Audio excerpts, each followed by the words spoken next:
আজকে আবার একটা ব্রেকফাস্ট নিয়ে এসেছি। আজকে ব্রেকফাস্টে করছি আটার পরোটা আর করেছি আলুর চচ্চড়ি। আলু, পেঁয়াজ, টমেটো, কাঁচা লঙ্কা, নুন, হলুদ, সর্ষের তেল সব দিয়ে মেখে একবারে জল দিয়ে বসিয়ে দিয়েছিলাম। তারপর চাপা দিয়ে ঢাকা চাপা দিয়ে আস্তে আস্তে হয়েছে। তারপর লাস্টে ধনেপাতা দিয়েছি। তো আর নিয়েছি একটা ডিমের পোচ। এই হচ্ছে আজকে ব্রেকফাস্ট। আবার ব্রেকফাস্ট করার পর আবার রান্না বাকি আছে, রান্না হয়নি, খানিকটা করেছি আবার খানিকটা বাকি রয়েছে। তো চলুন খেয়ে দিয়ে আবার রান্নায় যেতে হবে। ব্রেকফাস্ট করে আবার চলে এলাম রান্নায়।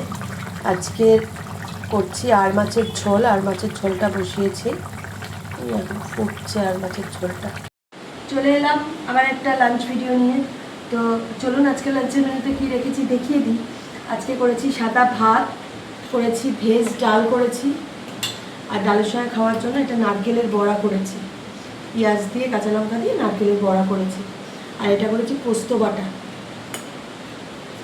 অনেকদিন পর করলাম পোস্ত বাটাটা। পোস্ত বাটাটা আমরা সবাই খুব ভালো খাই। আর এটা করেছি আর মাছ, এই যে আর মাছের আলু বেগুন দিয়ে ঝোল করেছি। এই হচ্ছে আজকের লাঞ্চের মেনু।